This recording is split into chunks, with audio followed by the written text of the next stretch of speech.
Assalamualaikum warahmatullahi wabarakatuh. Saya Andaru Kirana Sahenda, NIM 2502111056686 akan mengerjakan kampanye praktik baik dengan tema penerapan scaffolding pada ZPD dalam pembelajaran kaidah pencacahan. Sebelum lebih lanjut, sepertinya kita harus tahu dulu apa itu scaffolding pada ZPD.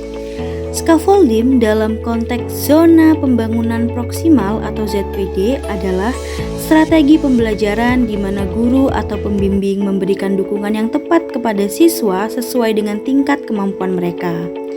Dukungan ini dirancang untuk membantu siswa mencapai pemahaman yang lebih mendalam tentang konsep atau keterampilan yang sedang dipelajari yang berada di dalam ZPD mereka atau zona pembangunan proksimal dari masing-masing peserta didik. Selanjutnya, bagaimana penerapan scaffolding pada ZPD? Penerapan scaffolding pada ZPD ini seperti yang sudah dijelaskan adalah strategi pembelajaran di mana guru atau pembimbing dan juga pendidik memberikan dukungan yang tepat kepada siswa sesuai dengan tingkat kemampuan mereka.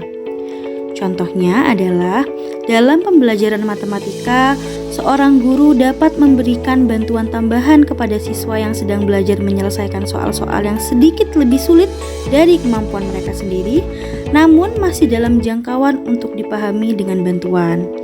Melalui scaffolding ini, siswa dapat mengembangkan kemampuan mereka secara bertahap hingga mencapai pemahaman yang lebih mendalam. Guru juga dapat memberikan petunjuk, dukungan, atau bantuan langsung saat siswa mengalami kesulitan dalam memahami materi.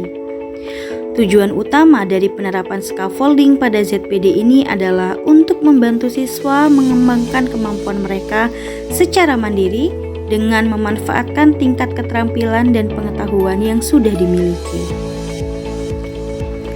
Selanjutnya, bagaimana langkah-langkah saya menerapkan scaffolding pada ZPD ini ketika saya praktik pengalaman lapangan di SMK Negeri 1 Jember? Yang pertama adalah saya mengidentifikasi zona proksimal atau ZPD yang ada dalam siswa.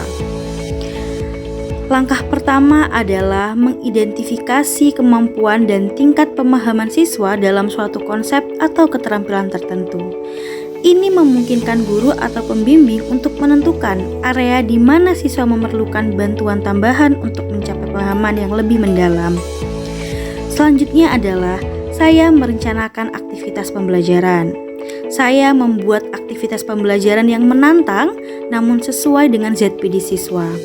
Aktivitas tersebut dirancang sedemikian rupa sehingga siswa dapat memanfaatkan pengetahuan dan keterampilan yang sudah dimilikinya, tetapi juga masih memerlukan dukungan tambahan untuk mengatasi kesulitan.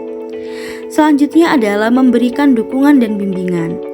Selama proses pembelajaran berlangsung di kelas 11 MPLB 2, tepatnya di SMK Negeri 1 Jember, saya selalu memberi dukungan dan bimbingan yang tepat kepada peserta didik sesuai dengan tingkat ZPD mereka. Ini bisa berupa penjelasan tambahan, petunjuk, contoh, atau pertanyaan yang dapat membantu siswa memahami konsep atau keterampilan yang sedang dipelajarinya. Selanjutnya adalah memberikan umpan balik yang konstruktif, feedback yang konstruktif. Selama siswa bekerja melalui aktivitas pembelajaran, pemberian feedback ini adalah baik untuk mereka. Pemberian feedback yang konstruktif untuk membantu mereka memperbaiki pemahaman dan keterampilan mereka. Tapi umpan balik ini harus spesifik, relevan, dan memberikan alasan dan juga arahan untuk perbaikan yang jelas. Yang terakhir, tak lain dan tak bukan adalah evaluasi dan refleksi. Setelah selesai aktivitas pembelajaran, lakukan evaluasi terhadap kemajuan siswa dan refleksi terhadap efektivitas scaffolding pada ZPD. Identifikasi hal-hal yang berhasil dan hal-hal yang perlu diperbaiki untuk pembelajaran selanjutnya.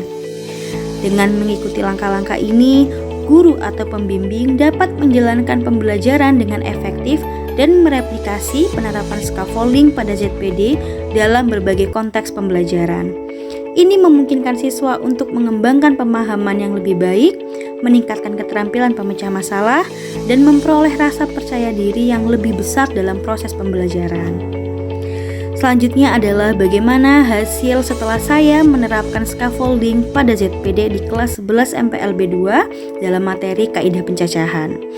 Yang pertama, siswa dapat dan siswa mampu memahami kaidah-kaidah pencacahan secara lebih mendalam karena mereka mendapatkan bantuan dan dukungan yang sesuai dengan tingkat kemampuan mereka dari saya sendiri. Melalui penerapan scaffolding, guru dapat membimbing siswa untuk memahami konsep-konsep pencacahan yang mungkin sulit dipahami secara sendiri. Kedua, siswa mengembangkan keterampilan pemecah masalah karena mereka saya ajak untuk berpikir kritis dan menerapkan kaidah-kaidah pencacahan dalam situasi yang berbeda. Dengan mendapatkan bantuan dan dukungan yang tepat dari guru atau pembimbing, siswa dapat mengatasi kesulitan dalam menerapkan kaidah-kaidah pencacahan dan menemukan solusi yang tepat. Ketiga, melalui penerapan scaffolding ini, siswa akan meningkatkan rasa percaya diri mereka karena mereka mendapatkan kesempatan untuk berhasil dengan bantuan dan dukungan yang diberikan. Hal ini dapat memotivasi siswa untuk terus belajar dan mengembangkan kemampuan mereka dalam memahami kaidah-kaidah pencacahan dengan baik. Secara keseluruhan, penerapan scaffolding pada ZPD dalam pembelajaran kaidah pencacahan dapat menghasilkan pemahaman yang lebih baik, pengembangan keterampilan pemecahan masalah, dan peningkatan rasa percaya diri pada siswa. Berikut adalah bukti dokumentasi ketika saya mengajar di kelas 11 MPLB 2 pada materi kaidah pencacahan di SMK Negeri 1 Jember. Demikian kampanye praktek baik dari saya, semoga hal ini bermanfaat. Wassalamualaikum warahmatullahi wabarakatuh.